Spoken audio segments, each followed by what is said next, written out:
Have you ever asked yourself this question? What would happen if I grew old and there was no one around to look after me?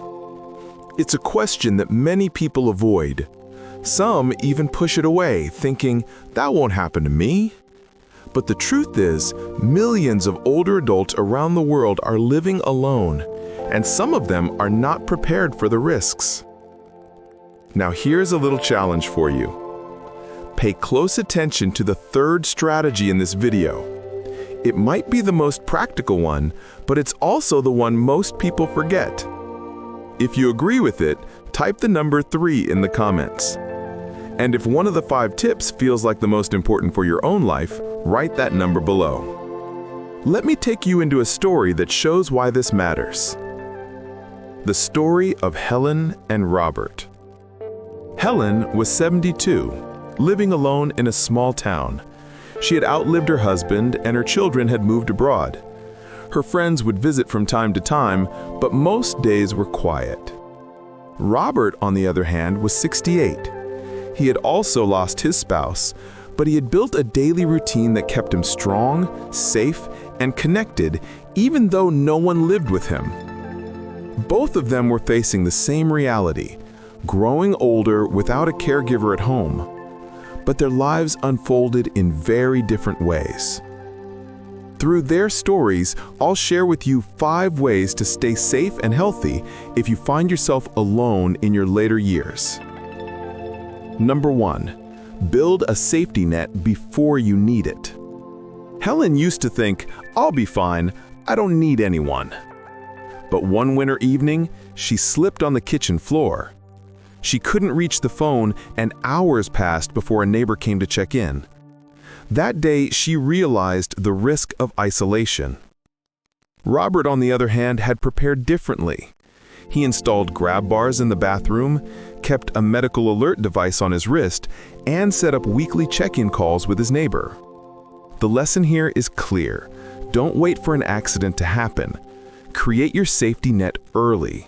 That means making your home safer, keeping emergency contacts visible, and having a system that alerts others if something goes wrong. If you believe prevention is better than cure, write number 1 in the comments. Number 2, stay physically active, even in small ways. Helen spent most of her days sitting by the window. She felt too tired to exercise, and her legs grew weaker each month. When she needed to climb the stairs, it became a struggle. Robert approached it differently. He started small, 10 minutes of walking in the morning, light stretching before bed, and lifting simple household items as weights. Over time, his balance improved and his energy returned. Research shows that even light physical activity can lower the risk of falls, strengthen the heart, and improve mental clarity. You don't have to run marathons. Just moving every day can keep your independence longer. So here's your tip. Aim for consistency over intensity. Walk, stretch, or dance to your favorite music. The key is not to stop moving. If you think movement is life, type number 2 below. Number 3, nurture your mind and emotions. This was the area Helen overlooked the most. Alone in her house, she spent hours in silence, and her thoughts turned heavy. Loneliness slowly shaped her health as much as any physical illness. Robert, on the other hand, made it a priority to keep his mind engaged.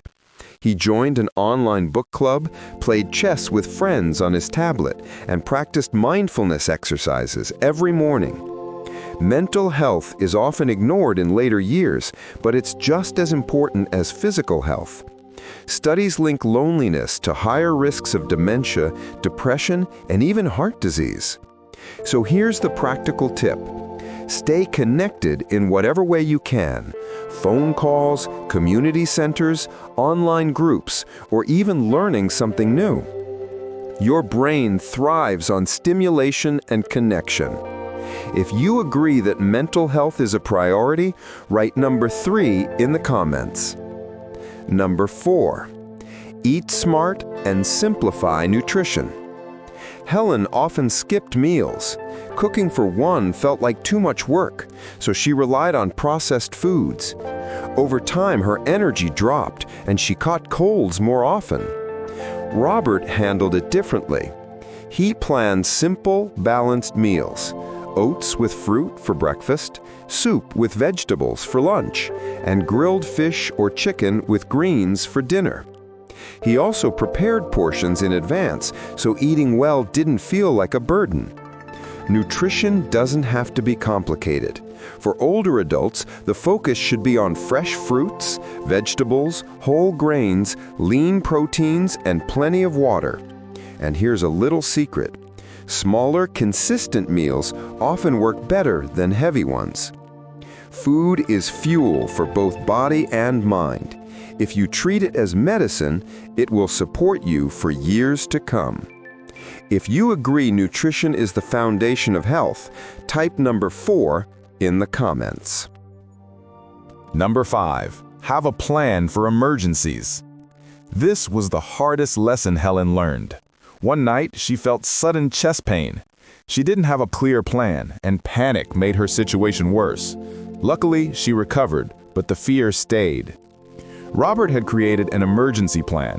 He kept his medications in one place, his doctor's number on the fridge, and a small card in his wallet with his medical history. He even practiced what to do if he felt dizzy or weak.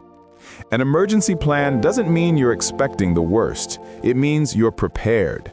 And when you're alone, preparation is your best defense. Here's your takeaway.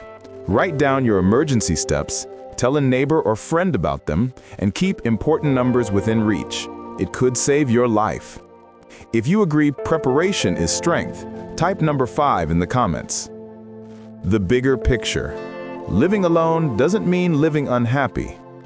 As weeks turned to months, Helen began to notice how her isolation was affecting every part of her health. But with guidance from friends and her doctor, she slowly began adopting some of the same habits Robert had lived by. She started with small changes: walking in the garden, joining a local senior group, and setting up a weekly video call with her daughter. Slowly, her mood lifted, and she regained a sense of purpose. The truth is, being alone in later years does not have to mean being unsafe or unhappy. With a few intentional steps, you can protect your health, maintain your independence, and even find new joy in life. Closing call to action. So, let's recap the 5 ways to stay safe if you're elderly and living alone. Number 1, build a safety net before you need it.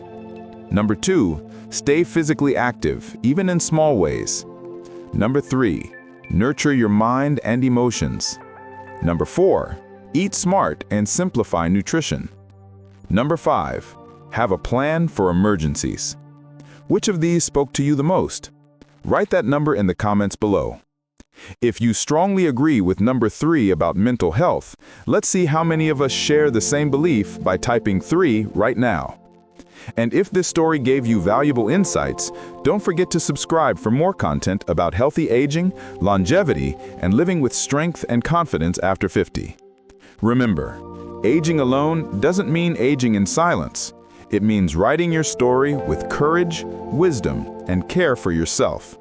Your health is your greatest gift, and the choices you make today can shape the years ahead.